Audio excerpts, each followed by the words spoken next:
Hello, welcome to Joy TV. I'm Ann Tiffany, and today we are having a little happy hour of joyful leaders. I'm talking with Jena, and oh my gosh, Jena, what's your last name? Oh my God. Awesome. Actually, this is perfect because it's white right now, but soon it's going to be Harris, very soon. So right now, as today, it's white. Well, that's what I thought, and I was about to say it, and it suddenly sounded wrong, and I was like, oh no, I can't say the wrong name. But that is one thing that I never would have been able to do before I started this practice of laughter, which is how we met, which is to just keep going anyway without freezing up and just wanting to crawl in a hole and go, oh, I'm so embarrassed. It just greases the wheels to let things keep going, even when you can't remember and you have a brain fart, because I think maybe that might happen to other people besides me. I don't know. Totally. So, anyway. Makes it fun. Exactly. So anyway, Jena White, who is the creator of the Sisterhood Connection and so much more. Just tell us what you're up to, Jena, so everyone can know who you are. Oh my gosh, that is, you are busy like me. That's such a loaded question, but it makes me excited to share because, Sisterhood Connections is something I started back in 2013, and it's taken on all different kinds of directions that I'm super excited about. And I also, I'm doing Blissfully Empowered, where I'm a transformation coach and got lots of juicy stuff going on there too. So yeah, that's kind of what's happening in my world right now, and being able to be a stay-at-home mom that I feel very blessed to spend this time with my little Aiden, who's 4. 4 now. Wow. Yeah. So cool. Well, you and I met, 3-4 years ago? I don't remember exactly when, but we were laughing together. That's how we connected. And the other day we reconnected for a quick phone call, and we were just having such a juicy conversation. And let's share this, because I think both of our tribes would benefit from the dialogue that was emerging, just juicy conversation about conscious communication and parenting and becoming ourselves as women and being visible online, and so many things that are applicable to so many people. So we're just taking this online now to share the conversation with those who could benefit from just being a part of this kind of coffee talk, tea time, virtual conversation. So awesome that we have technology where we can do this and share, because you're right. That conversation that was sparked the other day, I felt so much happening within just, like you said, bringing our tribes together and being able to share this wonderful conversation and kind of the things that we're exploring together. And I feel a resonance with you, Anne, as far as really wanting to ignite fun, lighthearted, but conscious behavior for everyone, and bringing it out into the light where we can really have a lighthearted approach, but yet still have some accountability there. Oh, that's so good. Because the usual assumption that's so unconscious is if it's lighthearted and fun, it's really got no depth. It's probably frivolous, and why would I waste my time with that? But really the magic here is where we both like to play is, yes, we bring levity and lightness to the deep, heavy stuff that we're all dealing with every day, because that's where we need to laugh, and we take it all so seriously, and it's so hard to stay light when you've got real stuff going on, Yes. And like I was sharing with you the other day, I tend to have, and you too, we have these sparkly glasses that we put on where everything's joyous. But then when we take our sparkly glasses off and we do have that opportunity to kind of be serious, people are like, wow. But I think in essence, when we can wrap around all of that, where just like you said, a little bit of accountability, but yet a lighthearted approach, I feel like it can reach everyone, and learning how to pull that inner child out, like what you taught me how to do. Wow. Tell me more about that. Dive into that juiciness just a little bit more. So I'm going to share with you, I know, I started, Nancy and I, who is also in the Sisterhood Connections, we started the Sister Show. And it's so amazing what's transpiring. This next show, which is this Saturday, we're going to be having a really hot topic, bringing women together. There's 5 of us, and we all come from different cultures, and we're going to be talking about some of this unconsciousness, but we have an intention or an inspiration really bring it with a lighthearted approach and a loving approach, but also that perspective, because sometimes we do, even though we mean well, we can still kind of have our own glasses on because we don't see a different culture's perspective and some of the challenges that they have going, even within their culture and how their upbringing is. So it's really awesome to be able to bring people together and love and create change through coming together and seeing different perspectives. Oh, it's beautiful. Yeah. And when you're talking about those big cultural issues or social issues or personal issues, and there's a really common misunderstanding that says if we're laughing and having fun, that we must not care, or we must not understand the depth and the gravity of the situation, or somehow we're just skipping along like la la la la la la la, ignoring it. And the opposite is true. It's because there is so much suffering and pain and challenges. This is why I'm so passionate about this practice of laughing and play and joy and connecting with the lighter part, because we need to be in that state to access a higher level of consciousness to be the solution for these problems.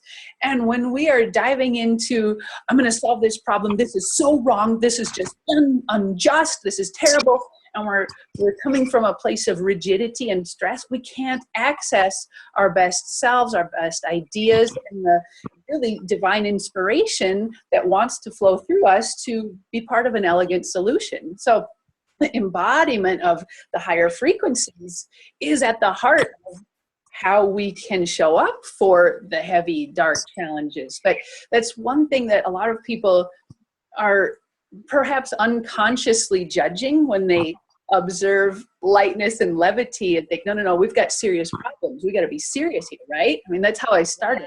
Yes. Same mindset. So I get it. Do you see that too? Yes. And you said you hit on so many things, and I love that because, and this is just my perspective of our world, but we have gone the whole, if you want to call it the masculine way, and more controlling and domineering and going through the mentalness, and what you're describing and what you and I both see is that energy of the laughter and the lighthearted does bring us up to a higher elevated awareness. Yeah. And when we can learn to connect to all of it, I know that we can really create those big changes. And you said it so perfect. What'd you say? Elegant solutions, yes. Elegant change. I just love that. Yes. Yeah. It brings up another observation that I've made often with working with clients, or, just in general. And that there's this tendency to want to be either very rational and logical and planning and strategic and action oriented, or be really tuned in and so surrendering and allowing and listening and going with the flow. And we need both of those. And that's where each of us gets to explore where we are in our own personal balance, because I work with people who are really action oriented and they need to lighten up and kind of balance out their brain hemispheres to have access to more right brain balance. And of course, the mind is terrified that it's going to be a substitution. Like I'll have to give up all of my action if I just relax and tune in. And then there's those who are really tuned in and in the flow. And then they actually are calling for more structure and action and a little bit more strategy and stepping into their power. And so we need to find our own balance of both. But it's so funny how the mind is so conditioned to be one way that if we start stretching into another way, it's like, no, I can't. No, it's not safe. Stay how I am. right? Well, and, you know, this totally reminds me of even how I was introduced to laughter yoga and you, because I was still playing in the left brain world, and I can totally go there and play in that world. You know, being you know, in my position in the corporate America, I could totally do that, but it was causing so much stress and unhappiness within myself. And then I felt almost tricked, like I didn't have an awareness of what laughter yoga was, but I'm glad, because had I seen it before I paid for, you know, my certification, because I was like, oh no, that's way too right brain, too with the sparkly glasses on for me. What is that? But that very thing is what made me kind of snap into who I am today. And I know I'm evolving and changing every single day, as we all are. And I love that. Oh, but so funny. It was the same thing for me when I encountered this practice. I was mortified, like, oh my God, no way. That's just weird. Right? And yet, because I adopted it as a regular practice to laugh and play and just get into my body more, it was exactly the balance that my being, my energy field, my soul was calling for, to let me become more wholly me, to be fully me. And so I get where everyone's coming from, because I've had both sides of it, you know, the disempowered feminine energy that's afraid to take action, and the really control freak, planning, rational brain person who's afraid to let go. Like, I've lived all of it. Like, I don't know, I think I've lived enough in this lifetime for many lifetimes. I think many of us are like processing so much in this lifetime for all of us. I feel like I've learned that, and I feel like each day there's a new element or a new layer or a new flavor that I'm learning. I'm like, really? But that's what makes it so beautiful, is as you see, and I think you and I talked about this the other day, as we kind of evolve and we realize our unconscious behavior, right? Like even months ago, and you're like, oh, like you said, can I crawl in a hole? But then it's about really embracing that and saying, yes, I am so happy with where I am, because look at me today. And I will probably in the future be able to look at where I am now and go, wow, I was really there. But it keeps getting better and better and juicier and juicier. And that's what I love. How about you? Oh, that's so good. In fact, just this morning, I was having that conversation with myself again, of just recognizing this moment. And I've forgotten now what it was even about, but just that recognition that the only way out of this moment is through it, by really embracing where I am in this moment in every way, emotionally, physically, environmentally, every element of my life. The only way we get to move to a new element is by falling in love with where we are right now. And I was looking back at my old videos just a few days ago. I was trying to find something from a couple of years ago, and I pulled up my old YouTube channel, and it was like, oh my God, I was there, wasn't I? Right? Yeah, but that's what I had at the time. That's where I was. And, you know, it's that falling in love with ourselves and our own journey that is so challenging and so core and key to the whole process, especially if you're interested in joy, you know, or laughter, or loving your life. You know, it's all about falling in love with yourself in a whole new way. So we all get to do that with whatever is alive right now. Like, what is here? Oh, ha ha ha.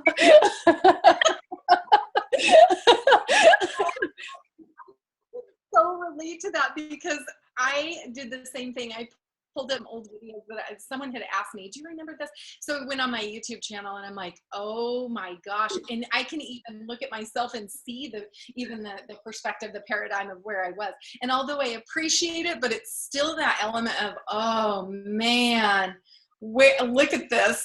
But then you look and go, wow, look at where I am now. And now every day, what's important to me is really about finding that joy through the process. And you can't do that thinking about the future or the past. You have to do it now, like right now. Well, that's perfect that you said that. Yes, that's so true. I love that you brought it back to the present, because really it's falling in love with this moment and who we are right now for where we are. We are a combination of all the choices we've made in the past, and we're also free to make any choice we want right now to create something different. You know, it's that coming back home to our choice, our possibility, and our loving the vessel that is driving this body mind, you know, vehicle around the earthly plane.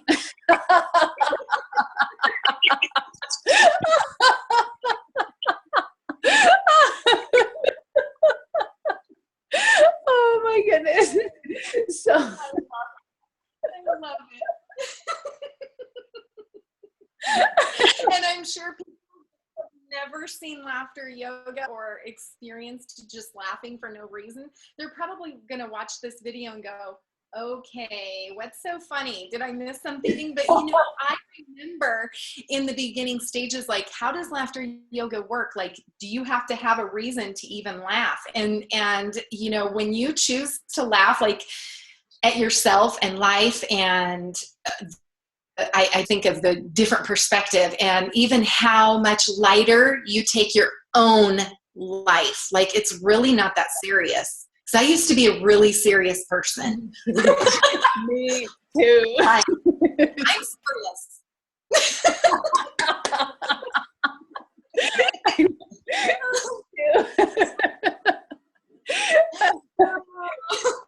And now it's at the point where, you know, life still happens, and so there's tough days and tears come and there's challenges, and it's all part of the game. It's not just always like la la la la la happy, but the resilience is so powerful.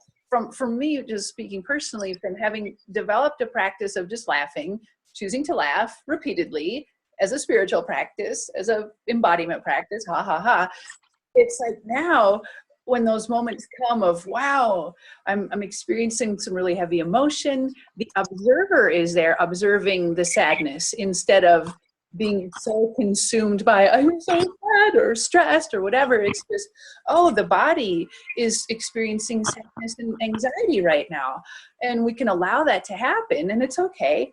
And so there will be times when I'll be, you know, shedding tears and having a good cry, and then my partner will be there, and it'll go straight from tears into laughter, because as soon as my body has cleared the emotion, I'm back to, that was so freaking funny that I took that so seriously. Like, I get my body needed to process that, but really, that's funny. And he's like, what's going on? Little thing.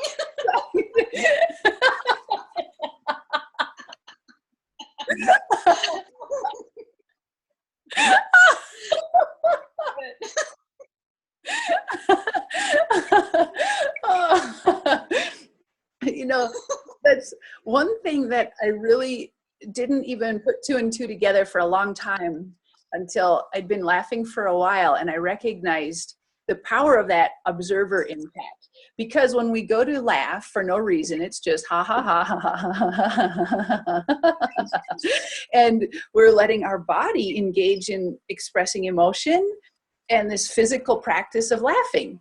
And the mind is like, there's nothing funny, hello, you know, and the mind is looking for a reason. But that's the point, is detaching from the reason.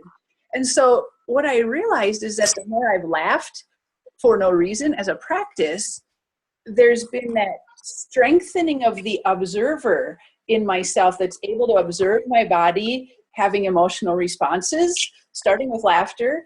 Then it applies to sadness, frustration, fear, doubt, you know, whatever. And it's all there. And that part of me that just observes it all is unaffected, whether it's laughter or fear.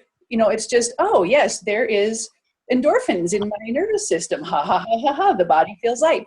There is fear in the nervous system. My body feels tense.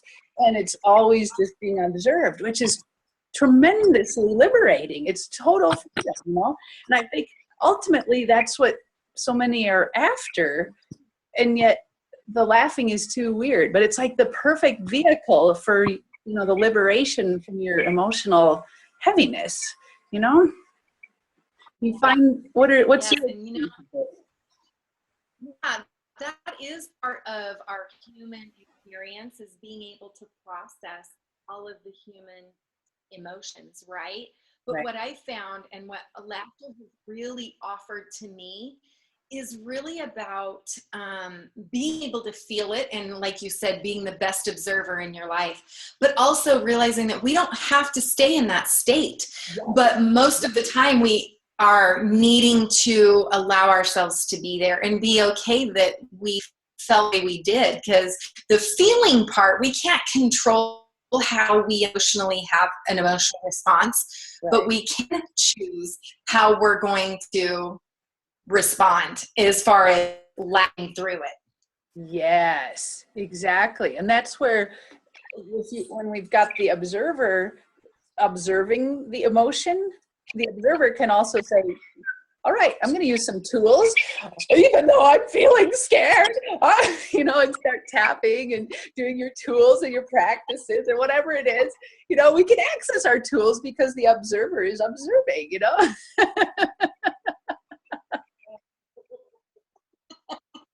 And sometimes that tapping does not work, and sometimes the meditation doesn't work. I mean, that's what's beautiful about learning all different ways that our body has naturally. You know, all of these things that we are brought into this earth with, that is for free, no software needed, no download. Yeah. It's free. Yes. No, it's like we're all learning how to be human in a new way, and so we're getting to observe and become aware of the unconscious patterns, and then create new patterns based in consciousness and presence and higher levels of being.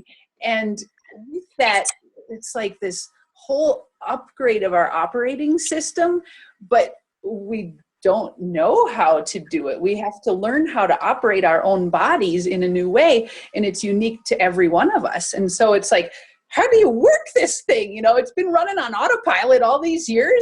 Now I get to really learn how to operate it consciously, deliberately. And that means observing everything from emotions to muscular tension. Where am I holding tension? What is my nervous system doing? Where do I feel jittery? What's going on with that? How do I transcend that, come back to presence so that I can take action in a way that's in alignment with the bigger picture, you know? And that moment by moment, understanding the body mind vessel to make better choices in the moment, that I think is at the heart of us breaking free from the past to live the life that we really want to live. Yes. And you know, it's just bringing something up. So I'm going to just add that, especially in the spiritual community, a lot feel or are in that paradigm of everything needing to be a lesson. And so what I find is a lot of people getting stuck, even in our spiritual team, you know, partners that are in this, that they're trying to find a reason everything is happening. And it's like, we're just humans trying to, you know, have this experience with all of these different flavors. And sometimes it's not really about a lesson. And that's just something that has really been hitting my heart lately. And I'm curious to know what your thought is about that. Not everything's a lesson. Sometimes it's part of what we want to experience. Yeah. Yes, I love that, because underneath the constant seeking for the lesson is that there's something more I need to learn. There's something more I need to learn. Well, of course, I mean, that's the whole game. The universe is expanding. We're expanding to infinity. We'll always be learning, but it's the different energy beneath that. And so I find that, yes, there's lessons, but I like to reframe it and rephrase it and look at it as a game, and everything's a clue and everything's a puzzle, and it can have any meaning I want it to. And sometimes it's fun to make a game out of going, oh, is this a clue in a larger puzzle? Because I love looking for clues. I like putting together the dots, and then that leads to a lesson or an understanding or an awareness. But it's a game. It's fun. And other times it just is. It is. And, you know, we can make anything we want of it. But the point is, are we consciously looking at things because it brings us joy, it's fulfilling, it's, you know, deeply satisfying? Or is that line of inquiry that we're bringing still trying to meet some unconscious void that is constantly searching for completion? You know what I mean? Does that make any sense? Yes, absolutely. And I love that. And it's interesting that you bring up the game, because I definitely see life like that. And it's all a choice, and the paths that we choose to take, the people that we surround ourselves with, our mindset every single day, and choosing our way through it. And something that guides my heart is, does it feel good?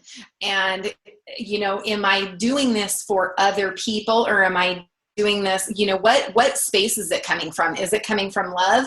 Is it coming from lack, limitations? And if we, just like you said, just being very conscious, and then I feel that joy naturally expands. There is no work. It just naturally is. Yeah. Oh, that's so good. I think when you were talking, it just made me realize, instead of the lesson of, or the language of lesson, I always tend to frame things as love is wanting to emerge in new and creative ways in every moment. And so I just realized I don't think of it in terms of lessons so much, as I'm always looking for, oh, here's a new way that love is wanting to emerge. I wonder what that is. And ultimately, that's our lesson every day, every lifetime, is how can I be love? How can I be love and be loved and be loving and be loved and so on? We're just here to know ourselves. So the lesson is, there's love. I'm not seeing it. So how can I change my perspective to see the love? Because I'm the one with the filters on, you know? So awesome, Anne. I love how you put that. Actually, that is what I'm taking from you today. Where is the love? Because right now I'm not feeling it. So what is it? And where is the love? That is so awesome. I love that perspective. Yeah. So juicy. It's this download that came to me when I first started laughing, and this laughter opened up the veil for me, and I was downloading all the time. I mean, I still do, but it's when I first started these downloads. And one day it just came in. The whole purpose of your life is to love yourself, love others, and love what is. Everything is an opportunity to love. And so ever since then, it's been me going, oh, that's the game I want to play. Wow, this one feels hard. I get to clean up my lenses there, because I'm sure not seeing it. And then over time, the more I laugh, the more it's easy, and the more I can love myself. And that's what we can't love anything else until we love ourselves. So it's like, oh, there's that thing is happening. It's showing me something that hasn't come into love yet. Woo, where is it? Hello, ha, ha, ha, ha, ha. Let's grease the laughter grease here and open it up, you know? And it just keeps on expanding in these waves and waves and waves of so much more love, and everything and everyone is just love in action all the time. And it just makes me want to laugh.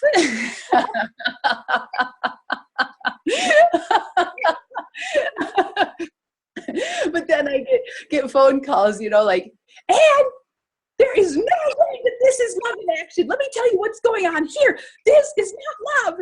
And so we've got some untangling to do. And then, you know, ultimately it's always there, but it just depends on if we've got Coke bottle bottom glasses on, or if we can really be willing to open to the possibility that there is love. It's the willingness that makes all the difference. And you know, whether it's laughing or anything else in life, it's willingness that determines where we go. And that's why I just love this whole practice of laughing together, like we keep talking about, because it's such how you do one thing is how you do everything.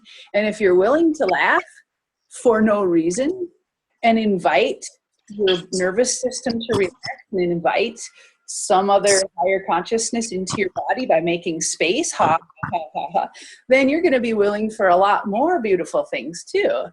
And how we do one thing is how we do everything, you know? Right. That's right. And, something that you said, it's also, I feel, about being able to share that space of being able to choose or see a different perspective. Yeah. I like to pull myself out and really look at the whole thing, kind of like, going up on the mountain and kind of looking and observing, but, where you said finding the love, but also seeing where everything fits really so perfectly. And I had done a post, I know you read it. I did this juicy post on Facebook. And what I found that was so amazing was all of the response came. And I had people calling me going, I know you're going through a tough time. And I'm like, no, actually, yeah, it was beautiful. And so they were choosing, and it's okay, but they were choosing to see it as kind of a negative thing. But really, it was so exciting to me. Yeah.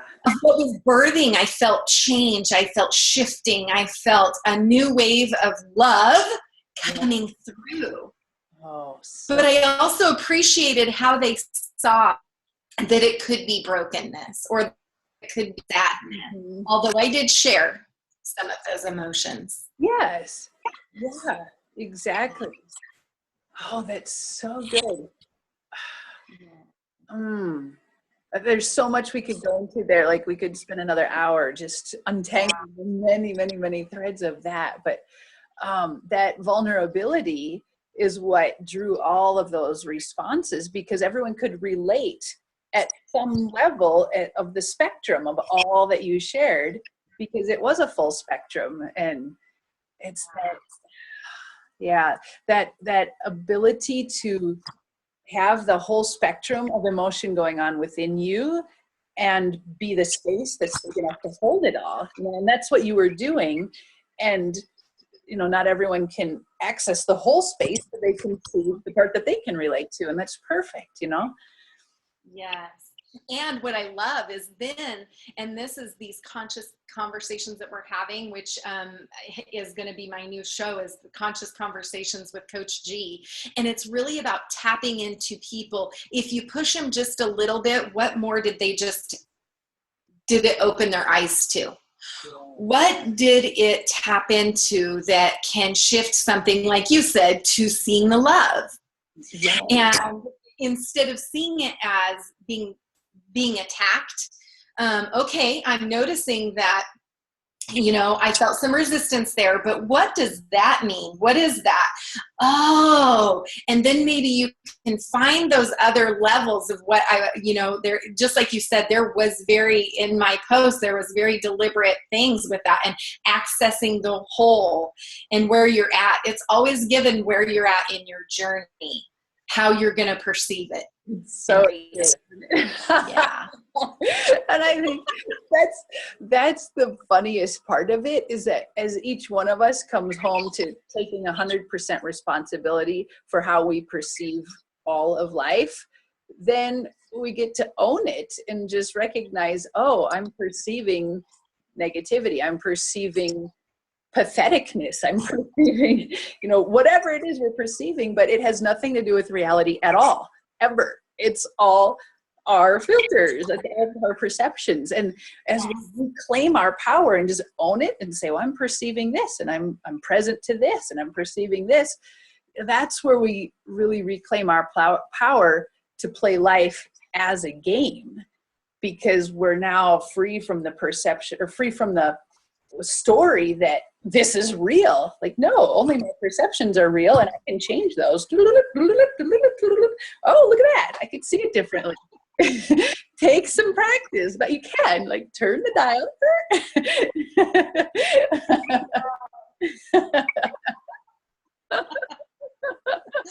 Oh my goodness, this is so good.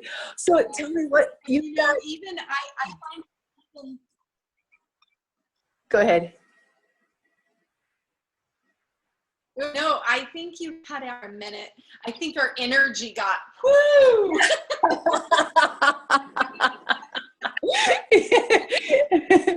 Too much for the internet to handle.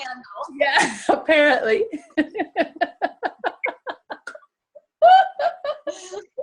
So you were about to say something. Oh, I was going to say, when I am working with someone, I find that when they share their story with me, when I give them my perspective or different ways to look at it, that is really what shifts someone, because they go, wow. And they realize how constricted they were, and they saw it from a 1D standpoint instead of kind of pulling up and seeing it from more of a 5D or even a 4D, and really seeing the different flavors and layers within the experience. Yeah. And how they have choices, always choices, in how they're going to live at that experience, choose to take on or let go. Mm-hmm. What do you think about that? That's so good. Oh, yes. So juicy. And that's what it all comes back to, is strengthening and activating the power of choice. Because typically we go into ruts where we perceive that there aren't choices, or the only choices we have are not great, when in fact there's a bazillion other choices that haven't occurred to us because of the filters we're running. And so to have that mentor or the coach or the outside perspective that says, yes, you see door A, B, and C, and come over here, doors X, Y, Z to infinity. You can choose those too, you know. What?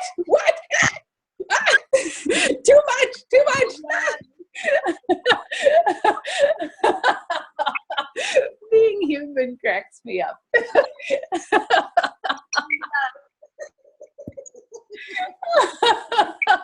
So anyway, I was about to say, you've got your show coming up this Saturday. What else is on your radar? What else are you juicy, exciting developments are you creating? You know, my show, I've been doing every Monday. It's Manifesting Me Monday. And I feel like I have outgrown that. So I am getting a new platform, and it's going to be renamed Conscious Conversations with Coach G, because really that's at the source of what I really am passionate about, having these kind of conversations, and being able to see all different perspectives and finding the love and the truth through all of it.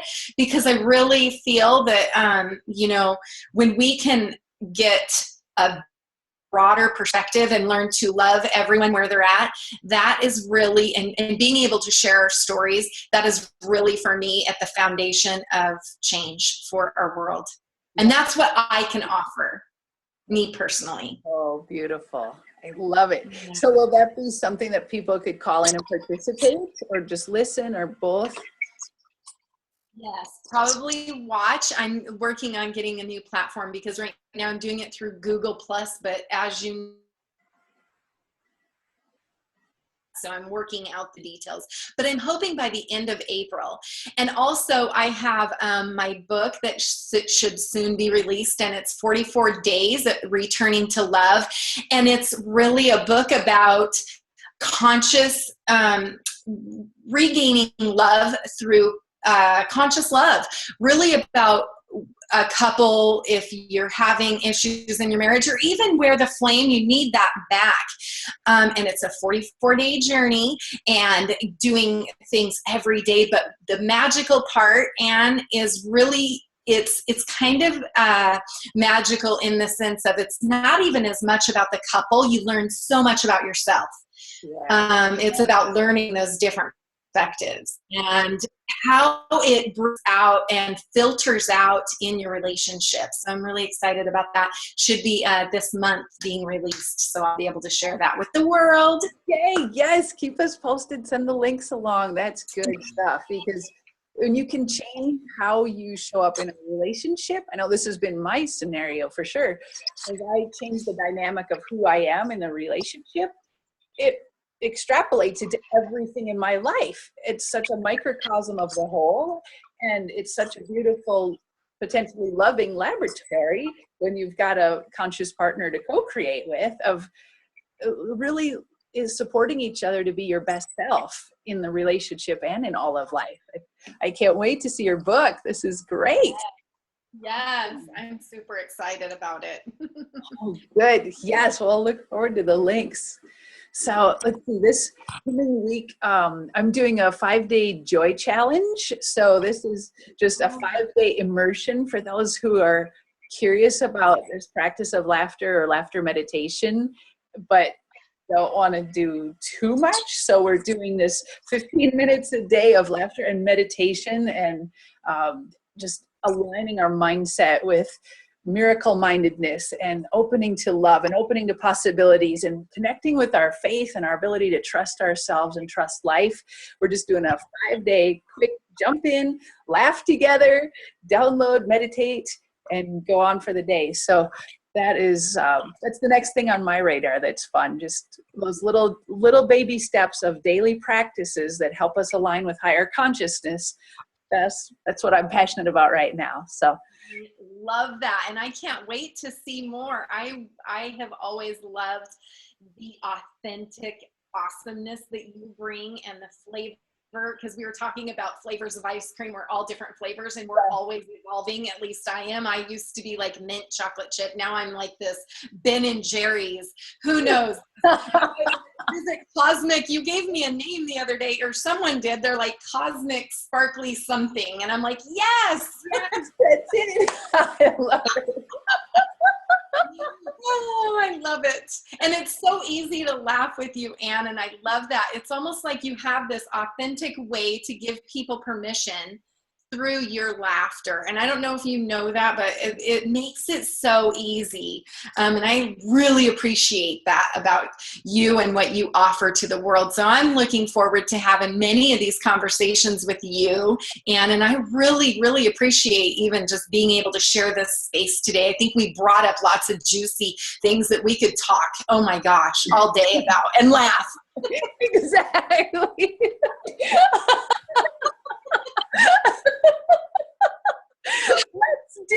Let's do that. I love creating new fun stuff. I love it. Yes. Yeah. And just like we started the conversation with, it's exploring real complexities of being human, but then it comes back to laughing every few minutes. Did you notice that? Like,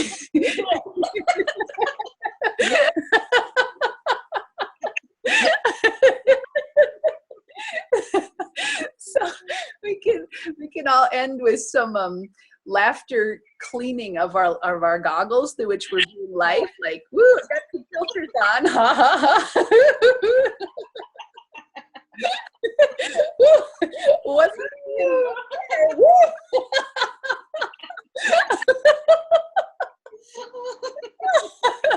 awesome.